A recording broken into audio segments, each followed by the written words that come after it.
Allez, salut à tous. Bon, aujourd'hui on va se retrouver pour une nouvelle petite vidéo, une vidéo qui va changer d'habitude, parce qu'il faut que je fasse la révision de mon scout, donc de mon MP3 500. Voilà, ça changera un peu des deux temps TDR et de la mobilette qu'on fait habituellement.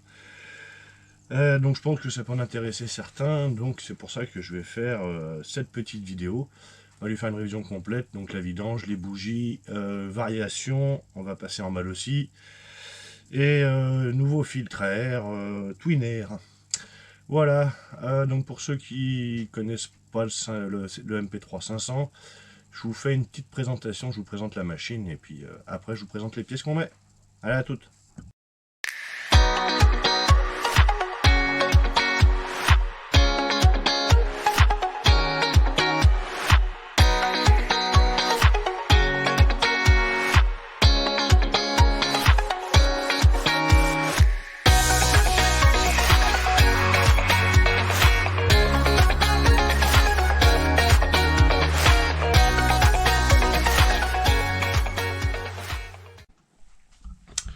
Alors, voilà, le petit MP3 500. Donc c'est ça, c'est un petit scooter à 3 roues. Voilà, 500 cm3. Conduisible avec le permis B, bien évidemment.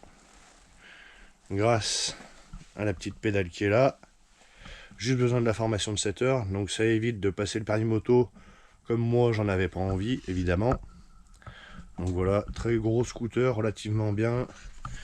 Moi dessus j'ai mis un petit échappement MIV pour ceux qui connaissent le MP3 500. J'avais le silencieux d'origine où les chicanes s'étaient barrées à l'intérieur, donc ça braque malais. Donc ça m'a gonflé, j'ai pris ça pour rester dans le plus légal possible, il fait pas de bruit.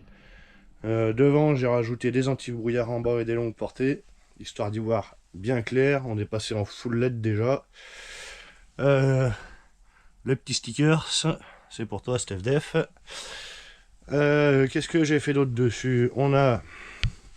J'ai intégré une sonde de température d'huile qui est ici, voilà, avec un petit compteur COSO, le petit support de téléphone, une petite bulle courte pour la sonde de température. Et je me suis repris, je sais pas si on va y voir très clair, ici, voilà, au niveau de l'allumage, il y a un cache normalement. Bon, je me suis débrouillé à faire une patte de fixation. C'est tout étanche, tout va bien. Donc voilà à quoi ça ressemble. Ça fait, si je dis pas de bêtises, 40 chevaux. Hop, je vous repose là. Voilà.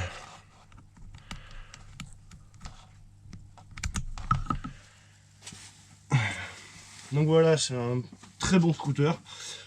Personnellement, je suis parti là-dessus parce que ça fait déjà pas mal d'années que j'ai le permis, depuis 2006. Et pour passer le permis moto, il fallait que je repasse le code, etc. Et franchement, j'avais pas envie. Donc je me suis orienté sur ce modèle-là, en 500 cm3, ça fait 40 chevaux, c'est très agréable à conduire. Pour prendre l'autoroute, c'est très plaisant. Ça monte en vitesse maximum à 160, donc c'est largement suffisant. Et je suis parti évidemment sur un scooter parce que travaillant en ville quotidiennement, j'en avais marre de changer les rapports en moto en 125. Donc voilà, c'est pour ça aussi que j'ai revendu le TDR et la petite KTM que j'avais. Allez, on passe sur les pièces. Alors sur les pièces pour la révision, on va partir déjà sur un variateur Malossi. Voilà. Pourquoi un variateur Malossi? Parce que tout simplement on a un peu plus, alors on va pas gagner en puissance, hein, bien évidemment, ça c'est un peu les questions de tout le monde. On va gagner surtout en accélération et en reprise. Donc on peut dire qu'on gagne de la puissance parce qu'on accélère un peu plus fort, mais voilà, c'est pas, on va pas chercher bien loin. Donc voilà, le variateur Malossi. Très belle pièce. Hop. Donc c'est un kit qui est en vente sur la bécannerie. Un kit complet où on a le variateur, le canon, 8 galets, les guides, la graisse et le ressort de poussée pour le correcteur à l'arrière. je vais changer aussi, je vous ferai voir pourquoi, la demi-poulie fixe. Voilà. Et comme ça. Voilà. Donc je suis parti sur une RMS. Hop. On va changer des bougies. Il y en a deux là-dessus. On part sur l'iridium. Pour ma part, j'ai eu que des bons retours en général sur du 4 temps. Meilleur démarrage, un peu moins de consommation. On part sur un filtre à air Twin Air. Alors celui-là, je sais pas si on le trouve pour la MP3. Moi, c'est un grand filtre que j'avais. J'ai redécoupé dans la mousse du MP3 tout simplement avec les cotes, etc. On a les petits ressorts d'embrayage aussi, en mal aussi. Un filtre à huile, mal aussi. Hop, voilà. Et la courroie mal aussi qui va aller pour la variation. Entre temps, je vais changer aussi, si j'ai le temps aujourd'hui, de faire mes roulements de roue avant. Voilà, le graissage des fourches, etc. Et là, j'ai mon bidon d'huile moteur. Voilà, bon, bah, je crois que c'est déjà pas mal. Hop, on va passer à la révision. Allez. Voilà, donc j'espère que vous y voyez bien. Désolé, par contre, ça risque d'être une vidéo assez longue. Parce qu'il y a pas mal de démontage quand même, hein, bien évidemment. Donc voilà, donc pour commencer, alors moi je l'ai vidangé hier soir parce que je le vidange toujours à chaud.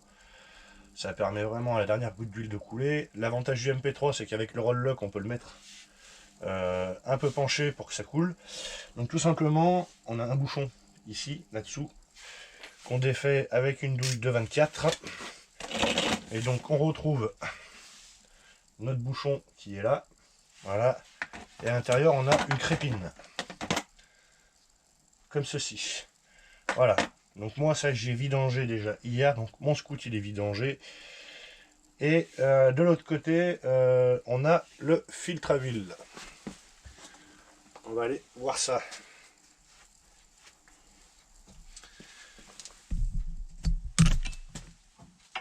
Hop.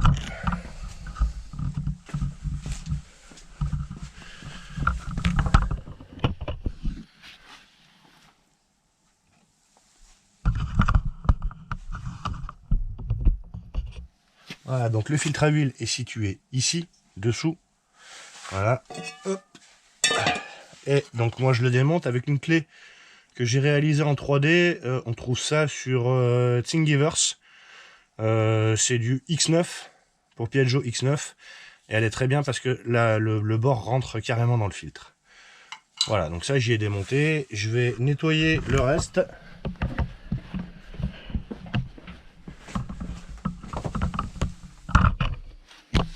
Voilà, hop. Je vais nettoyer ma petite crépine, remettre mon bouchon et serrer tout ça. Au couple, bien sûr. Alors, hop. Un petit coup de nettoyant frein. Pour que ça soit tout propre.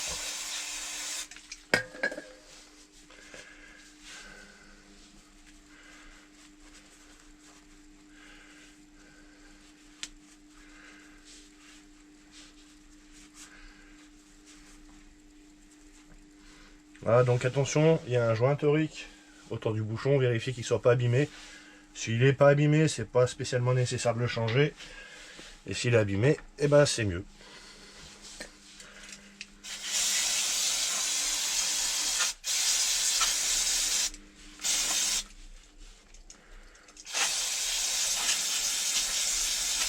Voilà.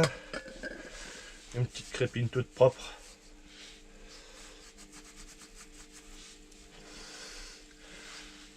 Et voilà. Alors ça, on va y mettre plus loin pour pas y renverser.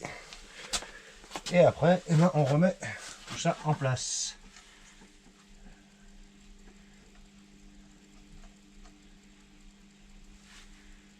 La petite crépine elle rentre au fond.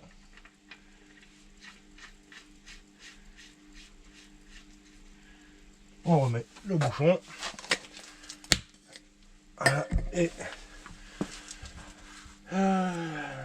le bouchon c'est entre 24 et 30 Nm. Donc entre 24 et 30. Ouais, on va essayer de se mettre à On va se mettre à 30. Hein, ça ira très bien. Hop. Donc une petite clé dynamométrique.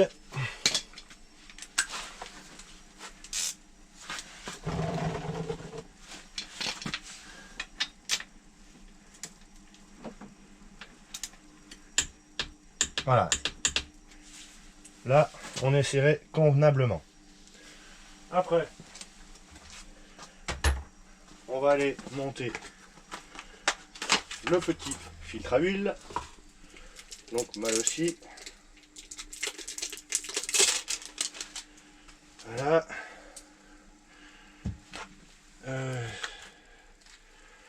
Allez, je vous emmène avec moi.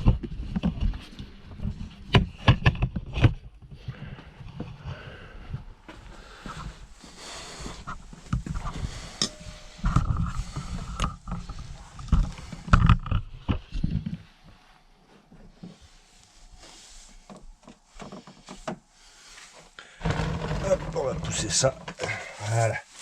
Donc le filtre à huile, il est juste là. Pas si je vais pouvoir vous faire voir. Hop.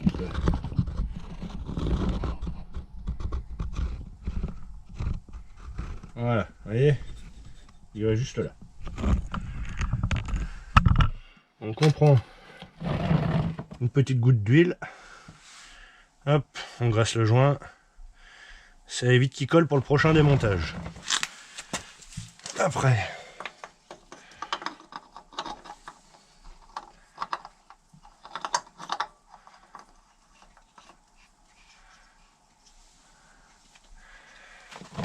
alors j'ai pas regardé.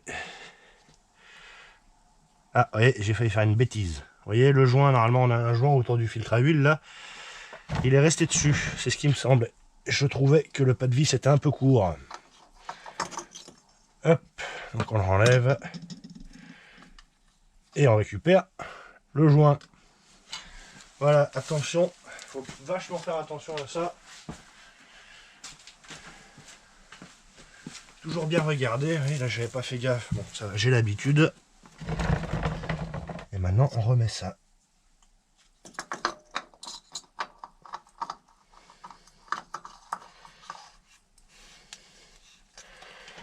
Et on le serre à la main le maximum possible. On prend la petite clé et on fait un quart de tour. Voilà, pas plus. Sinon après on pourra pas le démonter. Et on va nettoyer tous les dépôts d'huile qui auraient pu s'accumuler dessous quand le liquide a coulé.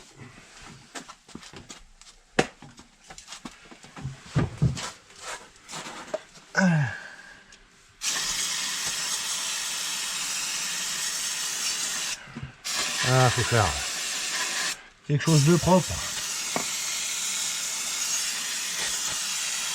Voilà.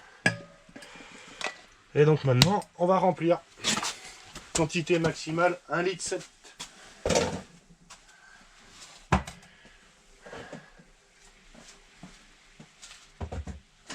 Donc on prend le bidon d'huile. Hop.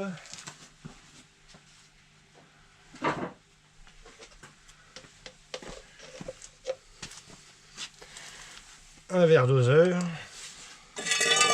Pour pas être embêté.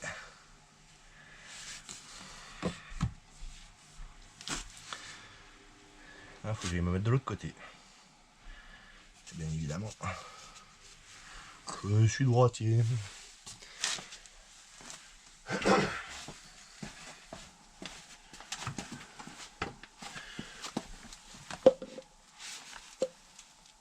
Donc on va le remplir par ici.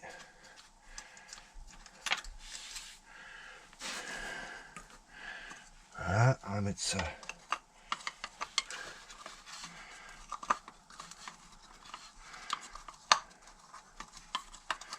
Alors, je crois qu'il se vissait, mais non. Je me rappelle plus. Alors, en millilitres, il est là. Donc j'ai dit 1,7 litre, ça fait 600. On va déjà mettre 600.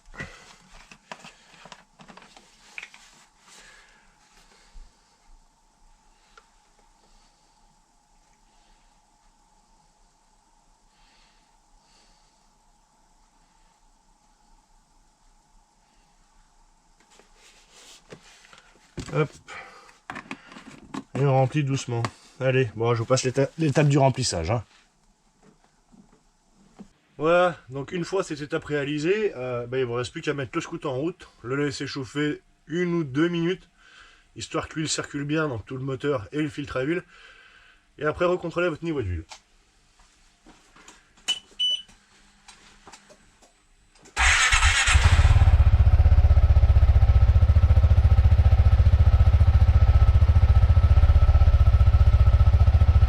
Voilà, le voyant d'huile s'est éteint, donc la pression de l'huile est bien montée, la pression est suffisante, donc on est tranquille.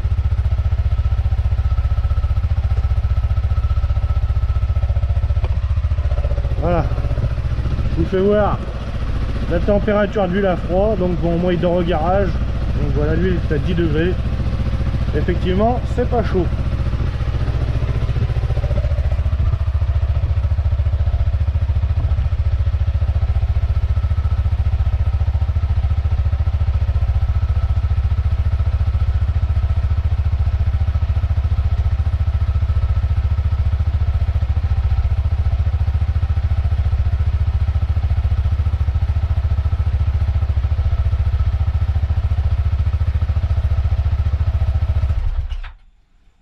Voilà, ça suffit amplement. On va le laisser reposer 1 ou 2 minutes et puis on regarde le niveau d'huile. Allez, je vous reprends après. Voilà, allez, on va vérifier ça. On va regarder un peu ce qu'il en est.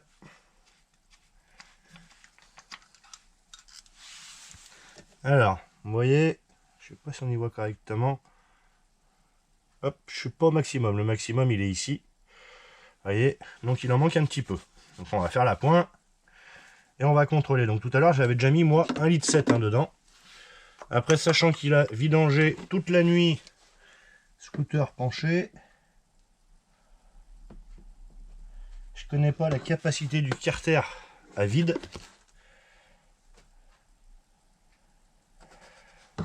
On est peut-être pas loin des 2 litres, j'en ai aucune idée. Donc on va faire la pointe, hop, petit à petit. Voilà, il est au plein d'huile.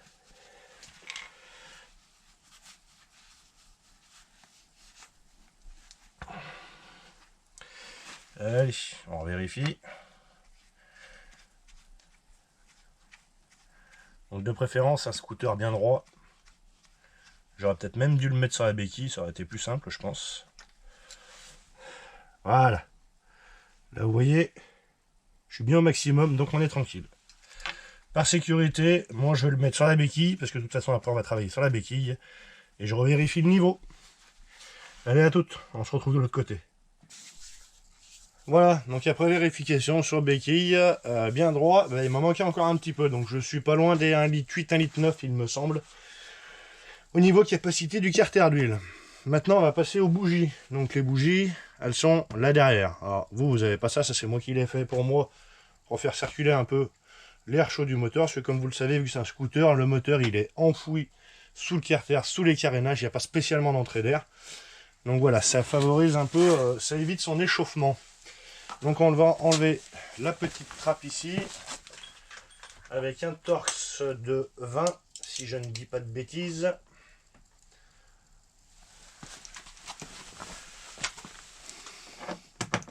C'est bien ça. Donc un petit torx de 20, on va y mettre de côté ici. Ne bouge pas. Voilà. On va prendre un tournevis. Voilà. Et donc on a nos 2 bougies qui sont là-dessous. Ma lampe. Voilà. On a les 2 bougies qui sont là. Où c'est marqué NGK. Donc on va retirer les 2 capuchons. On va essayer de mettre un peu de lumière par là.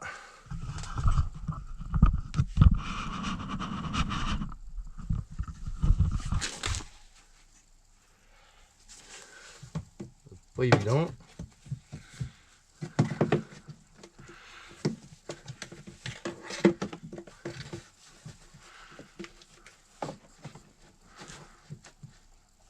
Voilà, Donc on en a un là et un à côté. Alors les antiparasites, ils sont un peu chiants à enlever. Parce qu'ils sont très très bien accrochés. Attendez, je déplace la caméra, parce que sinon elle va prendre une pêche.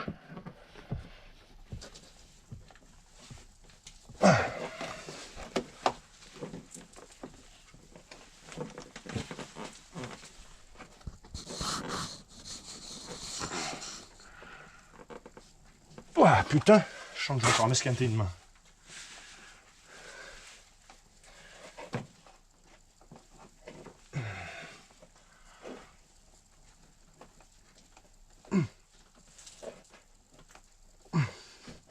Là, et d'un. Alors lui, on va le mettre en bas. C'est celui qui va à droite. Hop. Et on va le mettre en haut.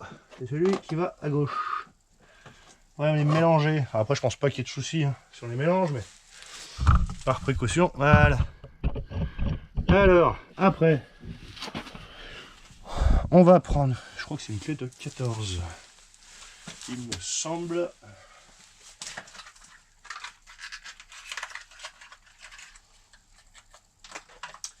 On va prendre la bougie neuve, on va vérifier ça. Qu'est-ce que j'ai là-dedans? J'ai ça, ça c'est du quoi? Eh ben non, c'est du 16. Donc on va prendre la 16 avec une rallonge.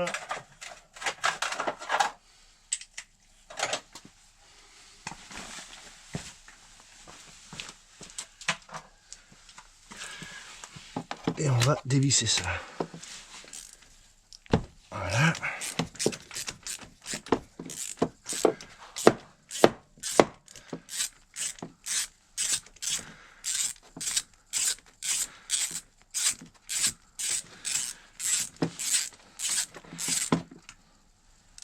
Voilà. Et les couleurs, elles sont pas vilaines. Sont pas vilaines, mais je trouve qu'elles sont déjà bien usées. Ouais, ça va encore. Allez, je démonte la deuxième. Voilà, moi j'ai démonté mes deux bougies. Maintenant, on va prendre les bougies neuves.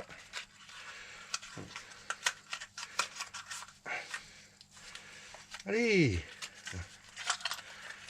les bougies neuves et on va contrôler donc son écartement. Toujours quand on monte une bougie neuve, vérifier l'écartement parce qu'il suffit que dans la boîte elle soit tombée comme ça, et ben l'électrode il est écrasé. Donc là-dessus on doit avoir un jeu entre 0,7 et 0,8. Là j'ai 0,7 qui passe très bien. On va les poser là. Mon 0,8 elle est où? Ça doit être celle-là. Non, ça c'est 0,75. 0,8 elle est là. Hop, voilà. Donc celle-là j'ai dit 0,7 ça passe bien. Et 0,8 ça rentre pas. Donc on a 0,75. On n'est pas mauvais. Là 0,7 pareil, ça passe. Et à 0,8 elle rentre pas.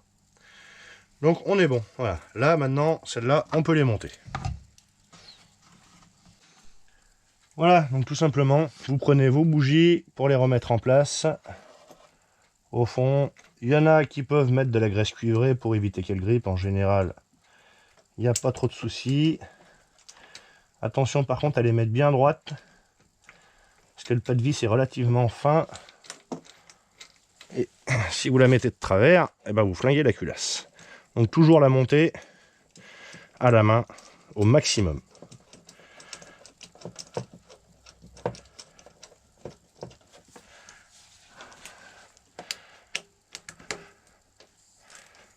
Voilà, alors, il y en a qui préconisent un couple de serrage pour une bougie.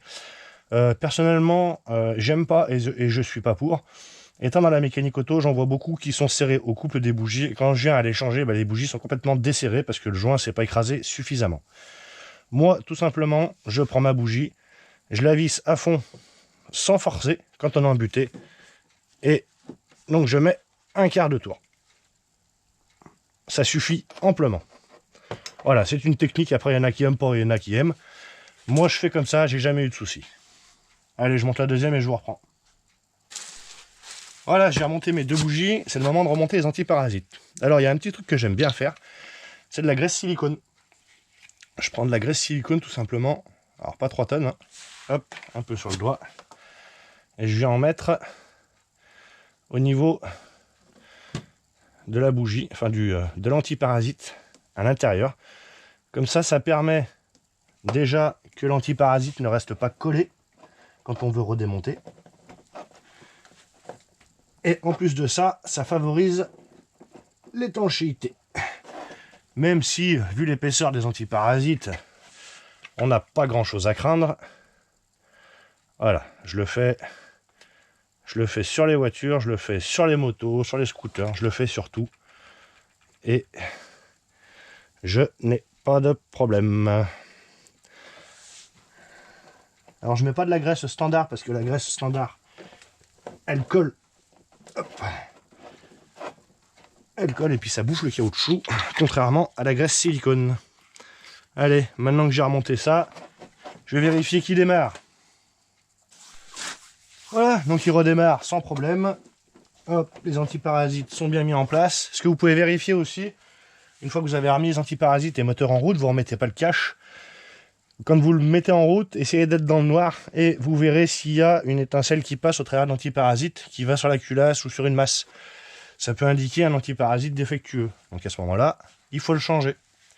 Allez, je remets le cache et après on passe à la variation. Alors, pour la variation, donc il va falloir démonter un petit peu de carter, de carénage, etc.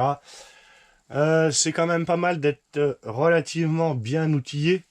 Même si on peut le faire avec peu d'outils, il faut quand même avoir 2-3 outils assez importants, notamment des clés dynamométriques, etc. Mais on verra tout ça après. Pour commencer, pour accéder au carter, il faut enlever le boîtier de filtre à air. Et évidemment, de toute façon, on va changer le filtre à air. Donc on retrouve 1, 2, 3, 4, 5, 6, 7, 8, 9 vis. Allez, on démonte ça.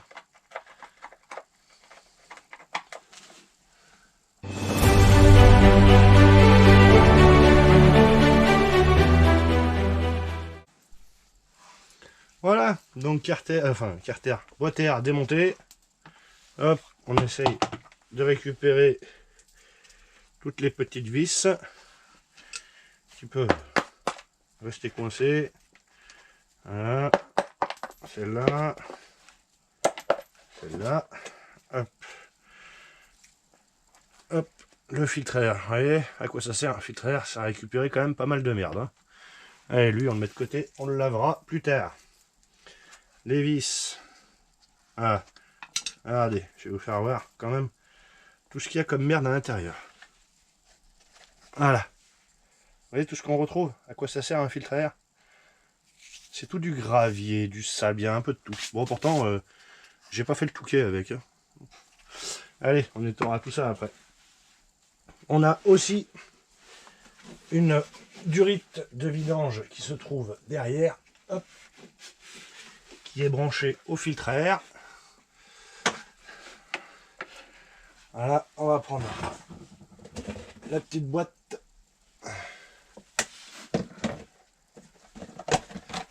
Voilà, donc cette petite durite de vidange, c'est tout ce qui coule du reniflard, etc., les excédents qu'il peut y avoir.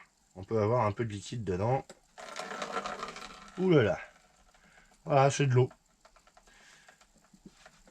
C'est de l'eau parce que comme vous pouvez le remarquer tout à l'heure, j'ai mis du nettoyant frein dedans, donc qui est à base d'essence. Et l'essence et l'eau, ça se mélange pas. Donc on retrouve, voilà, on retrouve des bulles. Donc on sait que c'est de l'humidité. C'est pas du liquide de refroidissement parce qu'il a une couleur particulière. Donc voilà. On vidange ça, on remet ça. Ainsi de suite. Voilà. Donc ça, à le faire une fois de temps en temps, ça lui fait pas de mal. Et je la revidangerai tout à l'heure, parce que je vais nettoyer tout ce qu'il y a autour, etc. Alors, on va faire quelque chose de propre quand même, parce que c'est mon scooter pour aller travailler. Enfin, même si c'était pas pour aller travailler, il faut le faire proprement. Allez, ça c'est de côté. Par la suite, maintenant, on va défaire le cache. On a une vis là, une vis là, une vis là, une vis qu'on accède par le trou ici qui est juste derrière. Après, on a le contour du carter d'embrayage avec la vis qui est ici. Hop, ça on va y mettre de côté. On a l'écrou qui est ici. Le mieux c'est de le faire avec une clé à choc, c'est beaucoup moins embêtant. Sinon, il faut une clé contre-coudée et une autre clé ici pour tenir. Après on a donc les vis de 8 qui font tout le tour et on a 4 vis de 10 qui sont là, là et à l'intérieur. Donc voilà, allez, on démonte tout ça.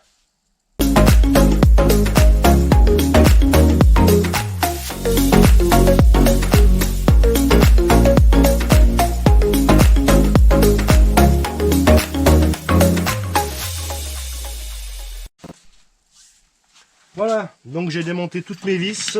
Donc j'ai démonté toutes mes vis de 8 qui sont là, ici. Pas d'importance, elles ont toutes la même longueur. Par contre, les grandes vis qui sont de chaque côté du carter, on a deux longueurs différentes. Voilà, donc bien faire attention quand vous les démontez, bien les remettre dans le bon sens.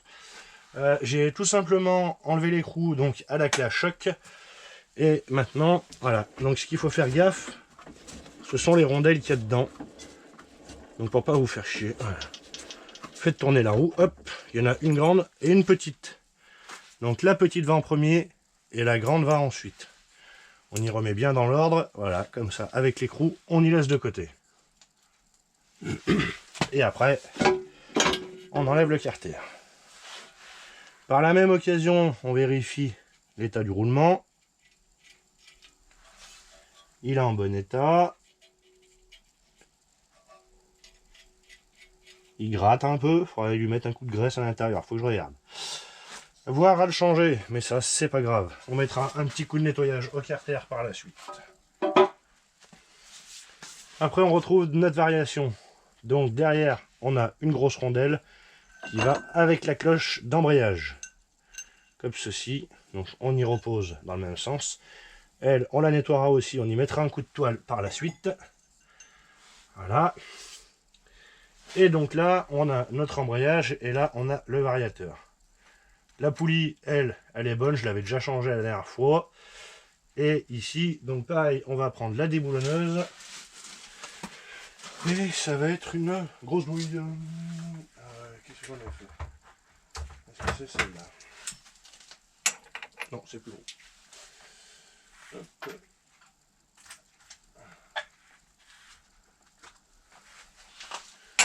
Voilà, donc c'est une douille de 27. Allez, attention aux oreilles. Voilà. Donc voilà, comme je vous dis, le mieux c'est d'avoir une clé à choc, c'est très simple, on se fait pas chier. Donc après, on retrouve deux rondelles. Donc on a l'écrou, la grosse rondelle, et la fine rondelle qui est un peu plus grande que l'autre. Pareil, on y remet de côté. Dans le bon ordre. Ensuite, on a notre joue fixe. Donc là, je sais pas si vous allez y voir à la caméra, mais elle a pas mal de déformations, en fait, on sent au toucher. Donc c'est pour ça que je voulais changer ma joue fixe. Après, donc on peut retirer notre embrayage avec la courroie. Ça, pareil, on va y mettre de côté. Parce qu'il faudra changer le ressort de poussée. On a ici, c'est propre mais gras parce qu'évidemment j'avais mis un peu de graisse. De nouveau sur le variateur, derrière la joue fixe, on a une rondelle donc qui vient ici. Et après, hop, on a notre variateur à sortir avec les galets. Voilà, les galets, le canon, etc. Donc la rondelle, elle est là. Voilà, et quand le variateur il se ferme, voilà, ça fait ça. Tout simplement. Allez, ça, on y met de côté. On va passer tout à l'heure à l'autre. Après, on a une grosse rondelle derrière. Voilà, une rondelle conique, donc elle a un sens, attention. Et puis voilà, après on a notre joint speed, donc bien vérifier que ça soit propre, qu'il n'y ait pas de fuite ni quoi que ce soit. Là, en l'occurrence, c'est le cas. Allez, moi je vais y passer un coup de soufflette là-dedans, là. Et nettoyer un peu tout ça. Voilà, c'est quand même plus propre. Donc comme on peut le voir ici, le carter est complètement poncé. Là, il est complètement poncé aussi. Donc voilà, c'est la courroie Piaggio d'origine qui vient bang-baller dessus. C'est pour ça que des fois on entend des bruits quand on accélère. Des bruits de frottement, de couinement. En fait, c'est la courroie qui vient frotter contre l'écarter. Donc, voilà. C'est pour ça que je vais la changer. Il faut en mettre une légèrement plus courte. C'est pour ça que la malle aussi va très bien. Et en plus, elle est renforcée. Donc, voilà. Allez, maintenant, on va préparer le vario pour remettre ça en place. Et après, on s'occupera de l'embrayage.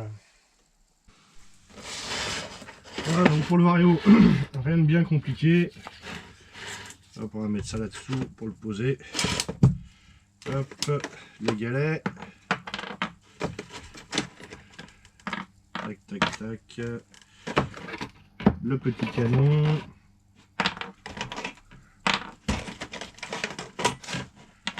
Les guides de la flasque. Ça, c'est dessous. Hop. Et la petite graisse pour le canon. Le ressort, on verra après. J'ai plus de place. On va le mettre là. Voilà, ça gêne pas. Alors, la seule chose qu'on aura à récupérer, ce sont ceux-là. C'est ça. Voilà, c'est la flasque arrière d'origine du variateur. Elle, on va lui mettre un petit coup de nettoyage. Hop, elle est relativement propre. En plus, c'est très bien. Voilà, qu'est-ce qu'on peut constater entre les deux varios? Déjà, ça, on va y mettre de côté. Hop là. Voilà. Qu'est-ce qu'on peut constater entre les deux? Bah, pas grand chose en fait. On va voir niveau diamètre. Allez. Alors.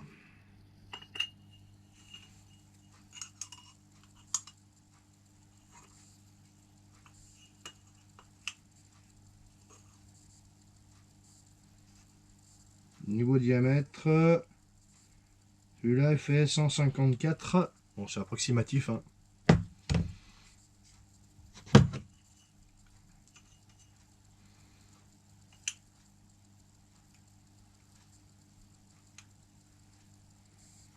Ah, celui-là fait 156. On a 2 mm de plus de plage. Bon, c'est pas extravagant, mais voilà. Après, qu'est-ce qu'on a? On pourrait peut-être avoir une pente différente. Hein? Vous en pensez quoi? On regarde la pente. Allez, on va regarder. Bon, par contre, c'est avec un niveau à bulle. Donc, ça sera approximatif, mais voilà, c'est histoire de dire on a regardé quelque chose. Hop, est-ce qu'il y a encore des piles, lui? Bah oui. Allez, alors. On va se mettre bien à plat. Sur celui-là, on a une pente de 14 degrés. Ah, c'est approximatif. Et sur celui-là, eh ben on a la même. Vous voyez, comme quoi, mettre un mal aussi par rapport à l'origine, et ben ça change pas spécialement.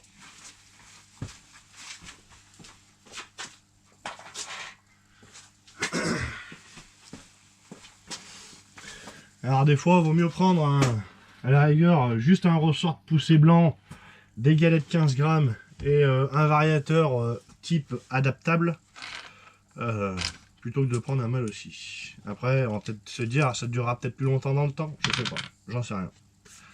On verra ça. Alors, on va prendre le guide, le mettre sur le canon.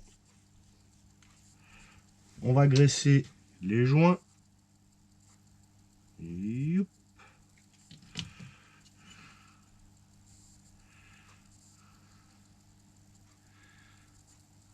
Voilà, et là, hop là, il crachote.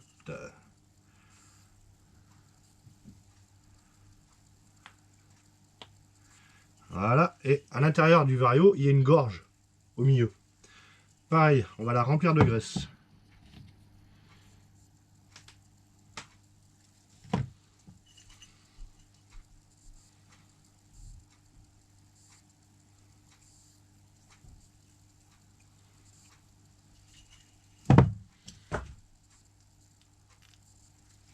des esprits dans ce garage.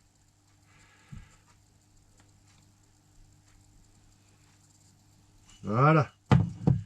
Là, elle est pleine de graisse. C'est parfait.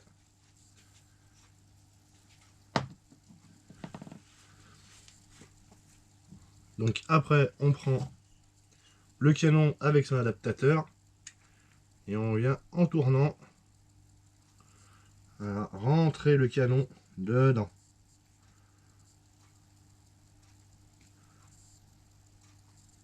Voilà. Et on peut enlever l'adaptateur. C'est pour éviter de retourner les lèvres. Voilà, ça coulisse bien. Impec.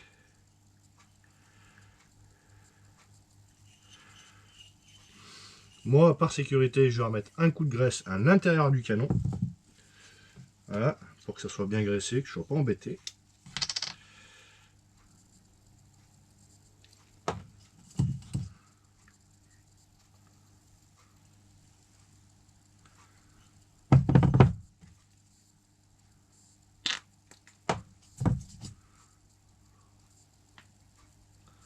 S'il y a de la graisse, c'est que ça sert à ça.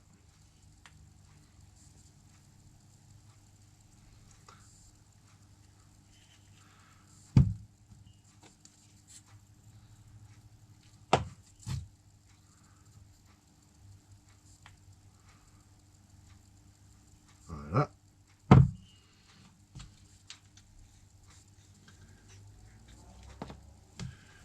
On va essuyer l'excédent de graisse qu'il y a à l'extérieur, hein. Voilà, comme ça.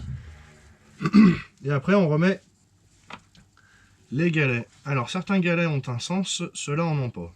Très bien. Vous voyez, ceux d'origine, on a une partie qui est vide et une partie qui est pleine. Donc la partie qui est pleine, c'est celle qui vient frotter contre le vario quand il tourne. Sur ceux-là, on a les deux mêmes côtés. Donc on n'a pas de souci de sens de montage. Petite info, on ne met pas de graisse sur des galets, ni à l'intérieur du passage des galets. Parce que sinon ça va coller et ça va pas fonctionner normalement. Après on reprend ça. Dans le bon sens c'est mieux. Ça va dans quel sens? Alors attends. Là je comprends pas tout. Je crois que si je dis pas de bêtises, il y a une histoire comme ça là. Là ceux-là ils vont comme ça. Ouais, ils vont comme ça. Non, celui-là il va rentrer comme ça. Mais celui-là. Ah si. Ah. Il faut forcer un peu pour les rentrer. C'est pas plus mal, au moins il n'y aura pas de jeu. Voilà. Putain. Là. Pareil sur les guides, pas de graisse.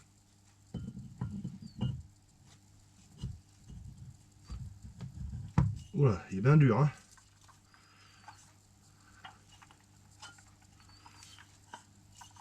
Voilà. C'est le temps que ça se mette en place. Parfait. On remet ça sur le scout et après on va regarder pour l'embrayage. Parce que l'embrayage, j'ai un souci, c'est que j'ai pas la clé pour défaire le gros écrou. Donc on va voir s'il faut que j'en fabrique une ou si je peux me débrouiller autrement. Allez. Donc pareil, au préalable, un petit nettoyage de l'arbre. Voilà, parfait.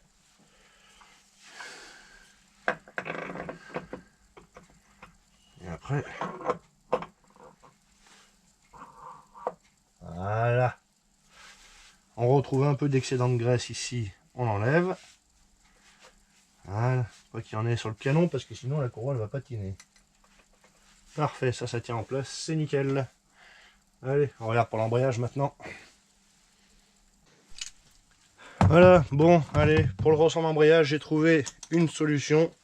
Bien évidemment, n'ayant pas la clé pour le gros écrou, ça, on va y remettre en place. Voilà. Et ben, j'ai pris tout simplement une clé à griffe de plombier, hein, avec une rallonge. Bon, je l'ai débloqué déjà. Voilà. Et ça se défait. J'ai pas eu besoin de taper dessus. Enfin, voilà, il n'y a pas besoin de... Donc maintenant, on peut le défaire sans souci. S'il est coincé dans les taux, bien évidemment. Ah, vous voyez, j'ai pas été au marteau et au burin comme certains. Hein. Et donc par contre, quand on dessert, voilà. Bien faire attention. Allez, voilà. Donc là, on a la partie embrayage. Donc on va changer les petits ressorts aussi. Ça va être encore un grand moment de plaisir, j'y sens bien. Et on a notre ressort avec la gamelle à garder. Voilà. Ah ouais. Il rebondit bien, celui-là. Voilà.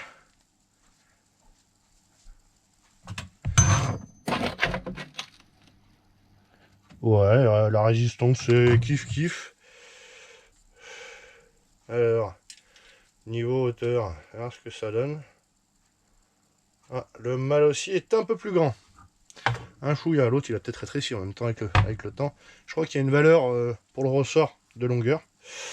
Moi je vais nettoyer ça là. Après on remet le ressort et on s'occupe de l'embrayage. Voilà, bon, allez, moi j'ai nettoyé le reste, j'ai monté le ressort déjà dessus, là-bas, etc. On va passer à ça. J'ai l'impression qu'on n'y voit pas grand-chose ici, là. Si je fais ça...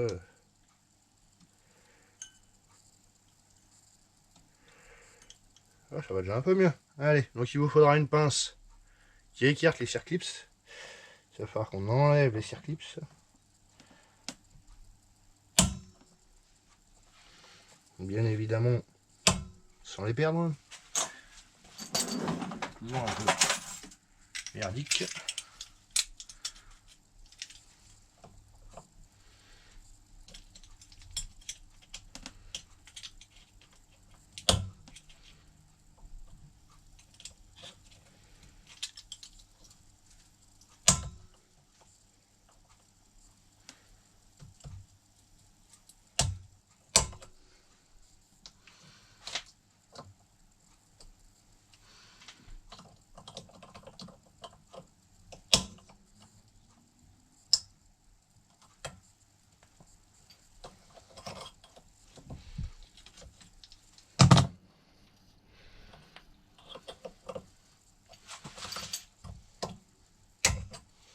Voilà, et là, bon, allez, je vous passe les suivants, parce que il y a peut-être des mots qui vont fuser au passage. Voilà, bon, j'en ai bien bavé, pour rester poli. Après, voilà, ma pince, elle est un peu usée, elle est vachement arrondie, donc ça avait du mal. Mais avec la pince, le cutter, le tournevis, j'y suis arrivé. Donc après, il faut enlever ça. Voilà. Donc délicatement, hop.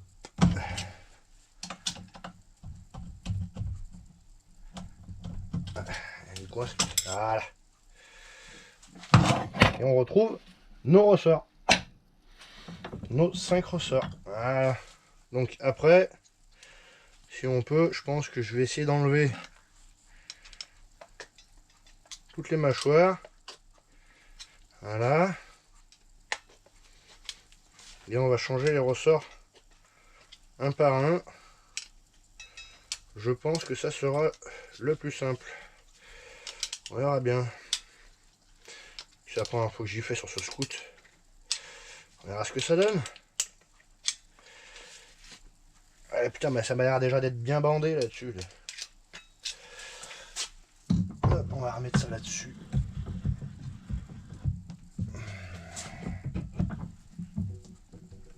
Voilà.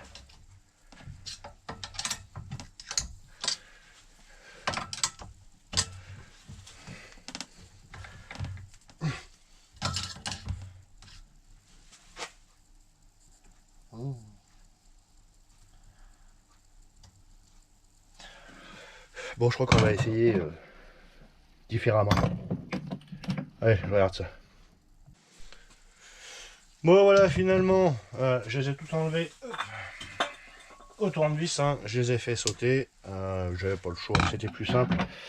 Attention, par contre, donc, on a des petits caoutchoucs là. Des fois, si jamais on enlève le truc complet, il vient rester coincé là. Donc faut bien faire attention à ça. Voilà, on va claquer les garnitures dedans.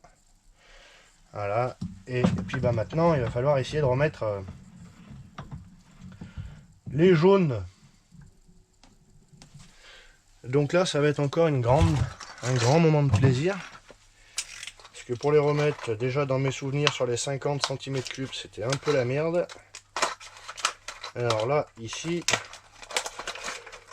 ça risque d'être pire. Ah, les autocollants mal aussi, je vais en avoir. Hein. Putain. Allez. Hop. Alors, on a dit les jaunes. Donc les jaunes, ils sont là. Ils sont là, là et là. Allez, ça on y remet dans la boîte. Voilà. Bon. Alors, le grand moment de plaisir. Comment va-t-on faire? Alors, j'ai un tire-ressort d'échappement là. Faut que je le mette dans le bon sens, je crois. On va essayer de pas trop le serrer parce que.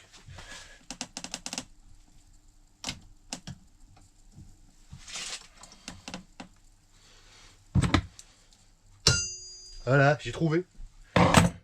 Si jamais vous avez un tire... quand on change un échappement, on a toujours un tire-ressort comme ça pour mettre les ressorts sur les échappements. Franchement, ça va super bien. Allez, on passe au suivant. On va se mettre là. Là, comme ça. Lui, on lui carre ça dans le trou.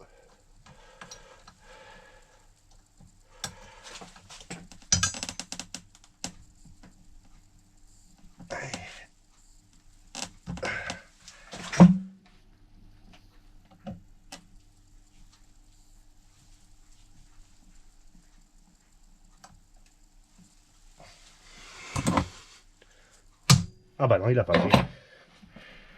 Alors, on va essayer dans le sens comme ça. Je trouve que ça va être un peu mieux. Ouais,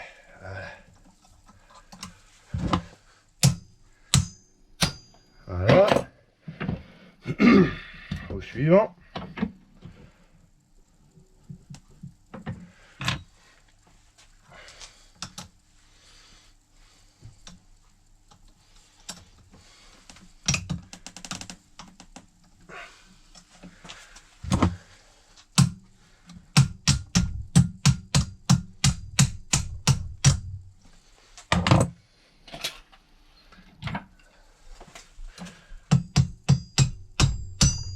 Voilà.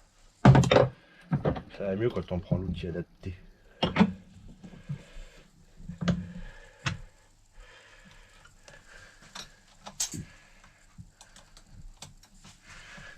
Et hop.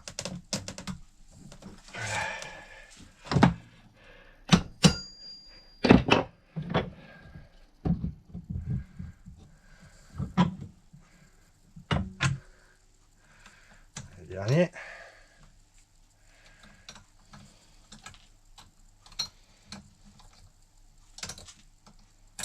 Oh.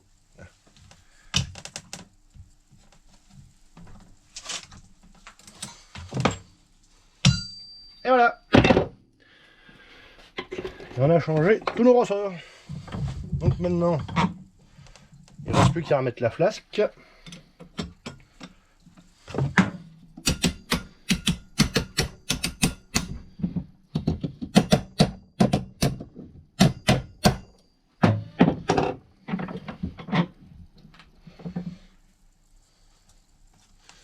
Avec les petits clips.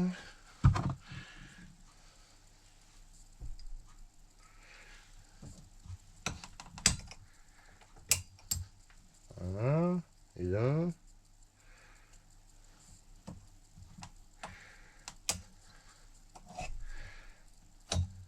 Deux.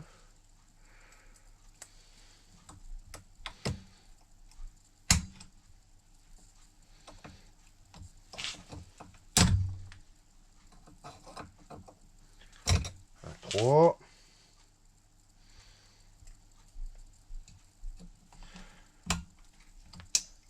Quatre.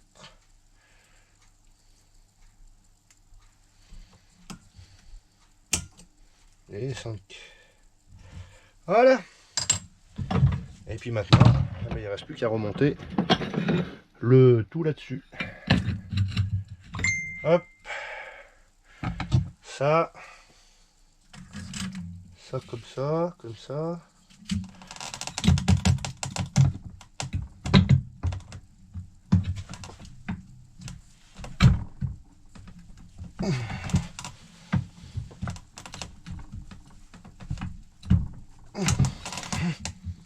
Oh, ça défonce. Fait mal aux mimines, hein. Les petites ailettes là.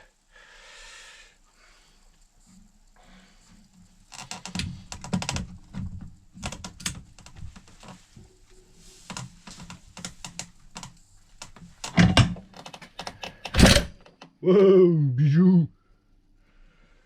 Bien cru que je me le prenais à un coup.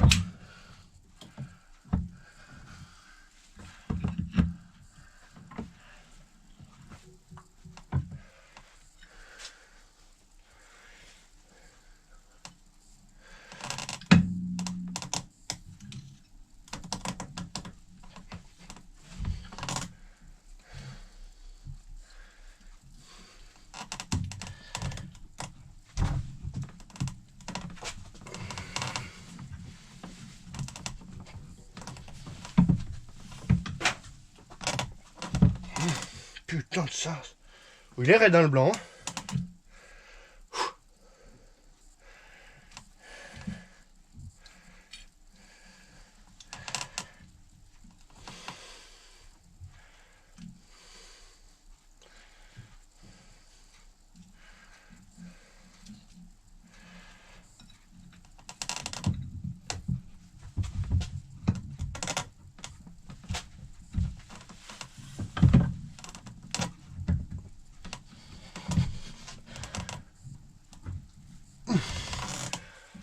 Bon, je crois que je vais la faire à l'ancienne. Hein? On va se mettre par terre. Je vais mettre les 95 kg dessus. Bordel.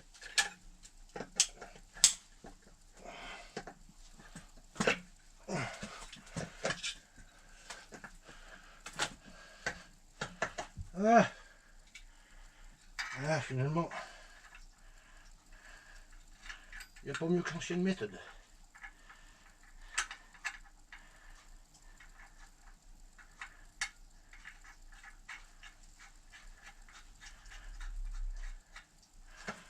Voilà. Ah, pas mieux. Voilà. Le 95 kg dessus. Un rouleau jeunesse. Ça rentre comme papa dans maman. Ouh, bah dis donc. Il y a du Messenger aujourd'hui.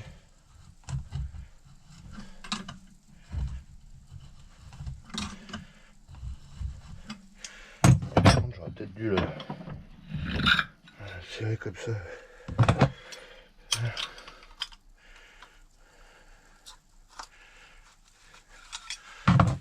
Je vais resserrer un peu plus. Oh, heureusement que je le fais pas tous les jours, mais il faudrait que j'achète la douille. Allez.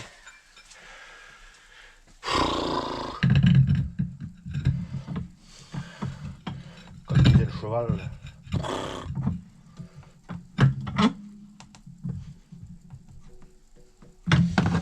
Ouais, donc on reprend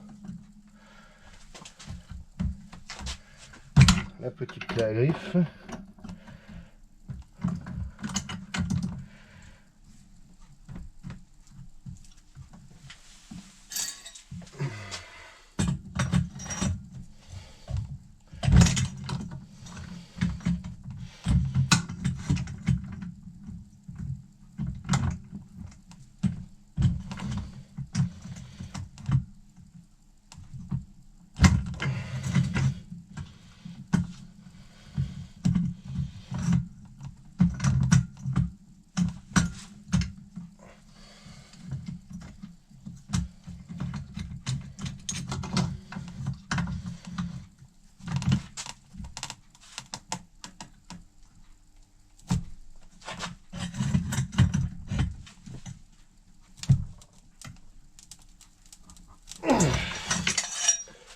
Voilà.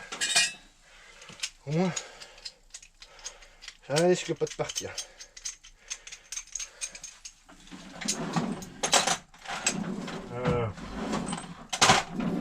Et bien là, on va remettre les deux autres petites ailettes droites.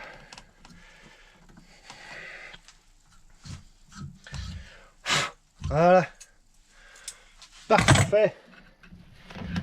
Donc maintenant, eh ben, il nous suffira de remettre la courroie dedans. On va remettre ça sur le scooter. Et puis refaire le sens inverse hein, qu'on avait fait. Allez, à toutes. Voilà, donc courroie mal aussi, attention, sens de rotation, hein, donc ça tourne. Là-bas. Allez, maintenant il faut que j'arrive à écarter le correcteur de couple.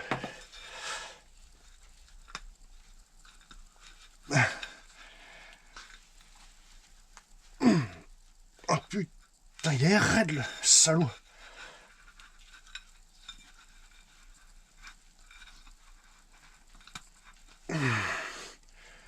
Putain, comment je vais faire? Bon, ouais, je vais me débrouiller. Voilà, bon, je me suis remis à l'étau.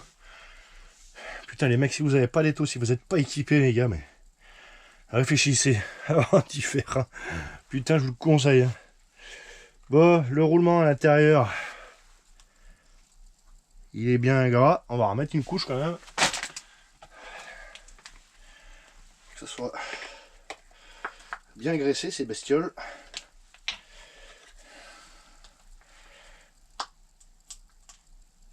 Voilà.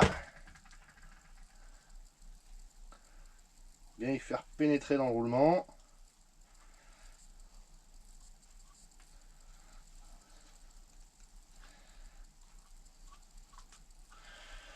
Voilà.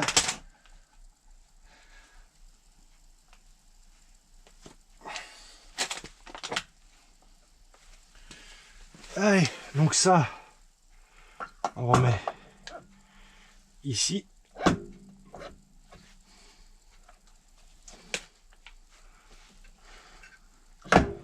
Voilà. Comme au début je l'avais enlevé, j'ai bien pensé à remettre ma petite rondelle. On va prendre la poulie neuve.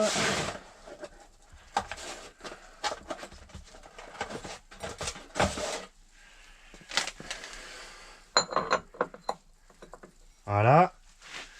On reprend les rondelles nécessaires dans le bon ordre. On remonte ça comme ça.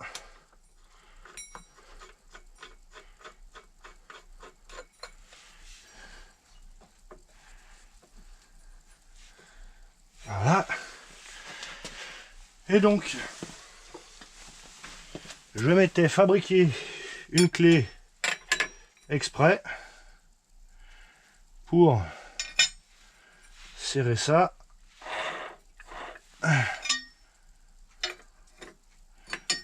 C'était trop loin. Voilà.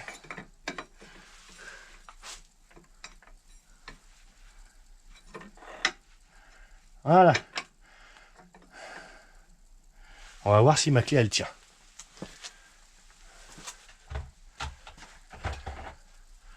Donc on prend une clé dynamo. Et donc c'est entre 160 et 175. Donc on va mettre et ben 175. Ouais. Oula. Ah je l'ai bien serré. Mais j'y serre trop fort à chaque fois. Voilà. Alors.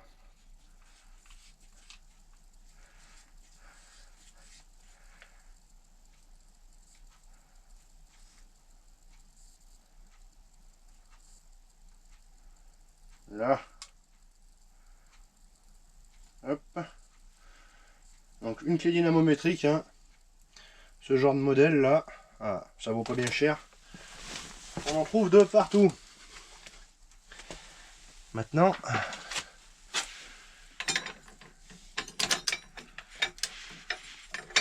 Il faut espérer que la clé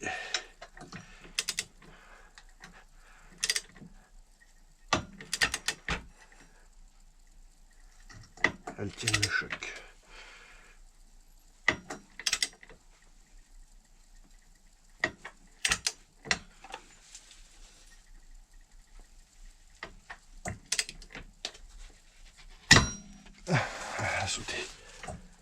ça a tordu.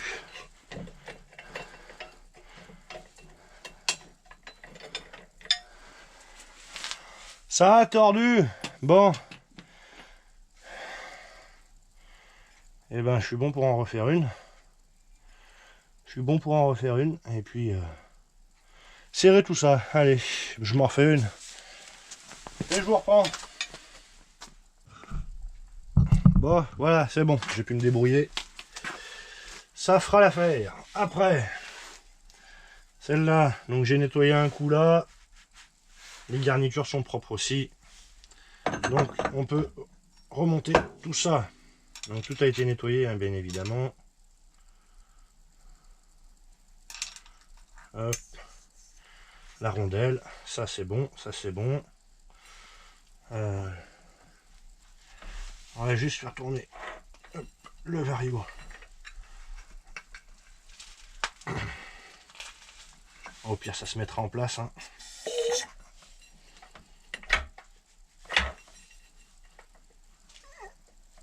Ouais.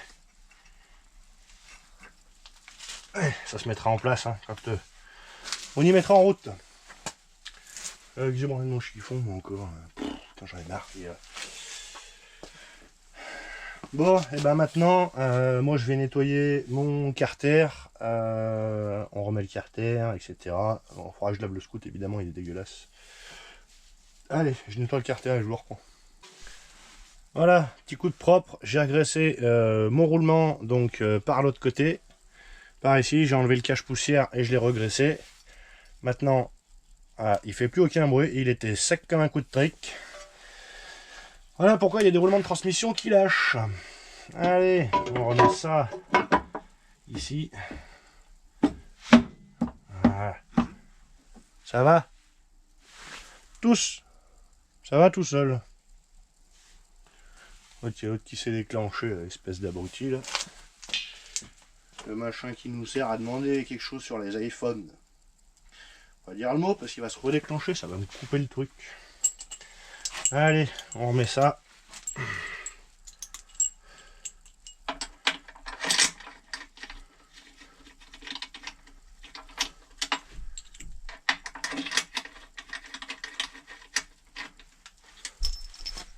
Voilà, et là.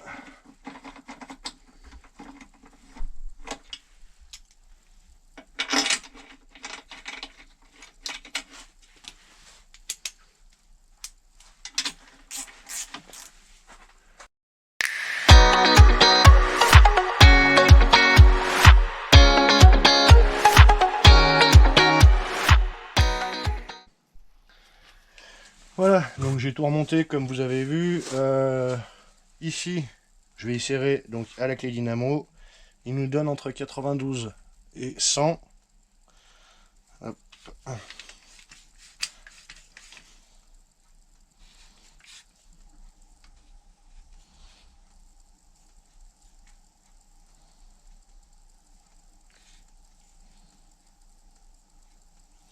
Voilà, là je suis à 100. Et donc...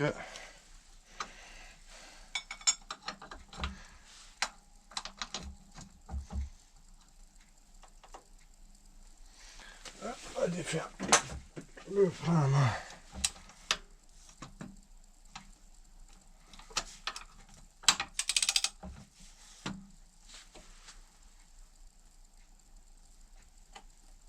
Bon, par contre ils sont gentils, mais je crois que la clé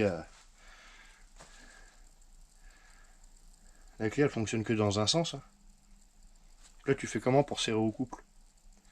Tu mets le frein à main et puis tu serres. On va essayer. Hein. Parce que franchement là. C'était celle-là je crois. Ouais.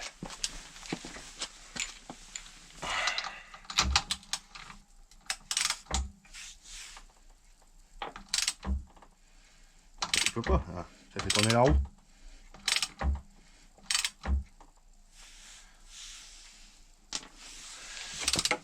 Hop, on va essayer comme ça.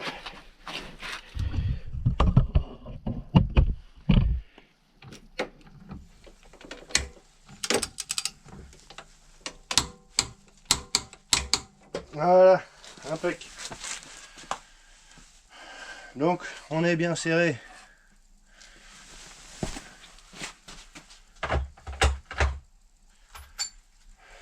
Ouais, bah c'est pas évident.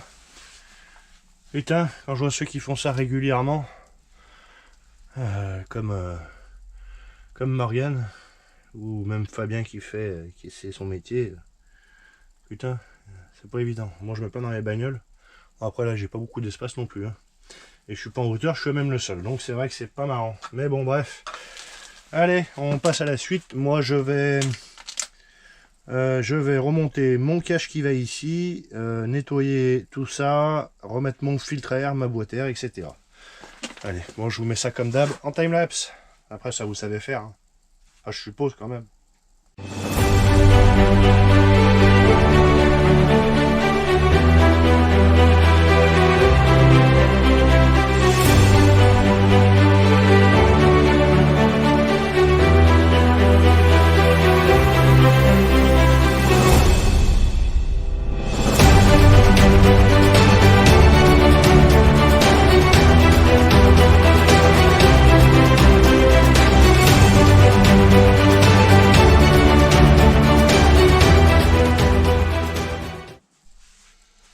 Bon ben voilà, la grosse partie de la révision est faite.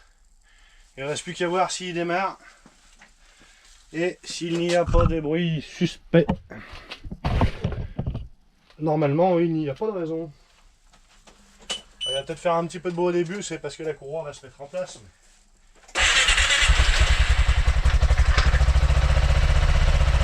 Voilà.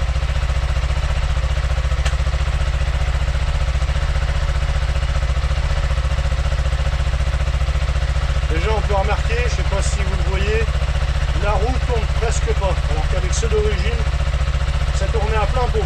Et la roue elle tournait. Donc l'embrayage il entraînait même au ralenti. Bon, pas de bruit suspect, tout va bien. Il n'y a pas d'huile, qui coule dessous, donc on est bon. Bon après tout ce qui est... on va faire comme ça. Voilà, c'est mieux là comme ça. Après tout ce qui est niveau et tout ça, bon, ça je vous laisse, ça se trouve sur les bouquins du scooter, hein. On a le niveau de lave-glace qui est dans le coffre, hein, voilà, pour ceux qui ont un pare-brise. On a le niveau d'antigel qui est là à côté du compteur de vitesse. On enlève la petite torx devant et on a le bouchon. Voilà, rien d'exceptionnel. Le réservoir d'essence qui est là, pareil, il faut faire le niveau quand on fait une révision, sinon c'est pas... Voilà, il faut. La pression des pneus, c'est pareil. Voilà, tous des petits trucs comme ça. Bon, ça, à la rigueur, je vous fais pas voir, je pense que vous le savez déjà quand même. Vous avez... La plupart d'entre vous ont quand même un minimum de connaissances en entretien.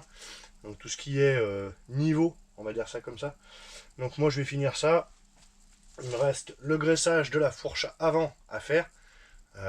On va voir ça ensemble, tant qu'à faire, tant qu'on est dessus. Je voulais faire mes roulements, je sais pas si j'aurai le temps, les roulements de roue avant, parce que j'ai encore un moteur de 125 à faire. Donc on va voir, je sais qu'il n'y en a pas pour très longtemps, mais il faut tout démonter encore, c'est un peu...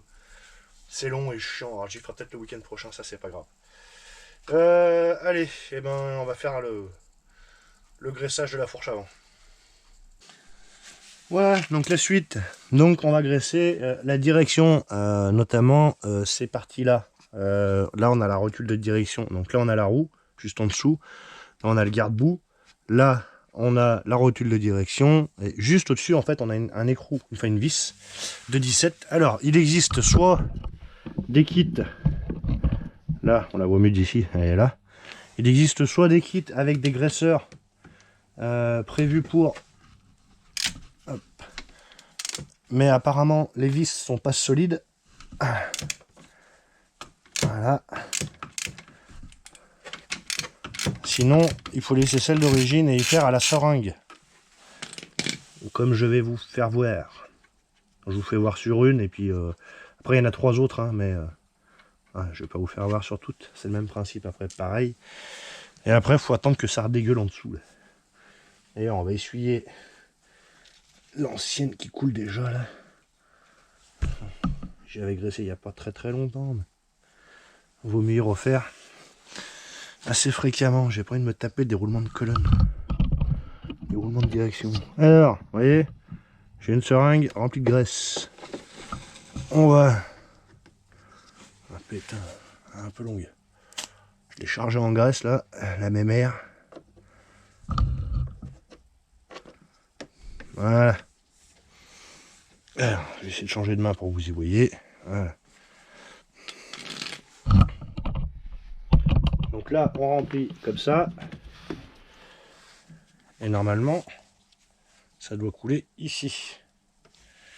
Voilà. Donc,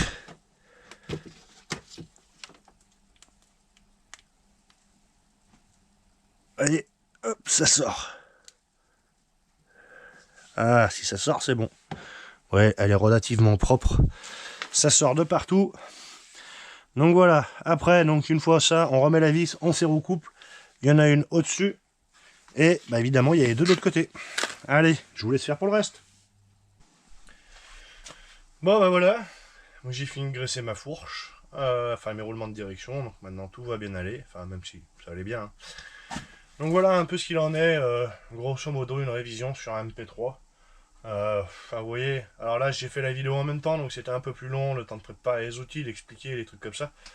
C'est quand même déjà 11h30 du matin, j'ai commencé, c'était 8h30 à peu près. Donc pour vous dire, voilà, ça prend un petit peu de temps, il faut avoir quand même un minimum d'outillage. Moi j'ai l'avantage d'avoir tout ce qui est compresseur, clé à choc, avec toutes les douilles qui va bien, enfin voilà. Moi je suis mécano, donc j'ai pu, je sais exactement ce qu'il faut comme outil, j'ai pu me fournir un peu à droite à gauche pour m'acheter tout ça. Il vous faut aussi bien entendu la revue technique, donc pour avoir tout ce qui est couple de serrage, quantité d'huile. Là j'ai pas vidangé le pont arrière parce que je l'ai fait il y a il doit y avoir 2000 km je crois à peu près. Si j'avais commandé l'huile parce que je l'avais pas.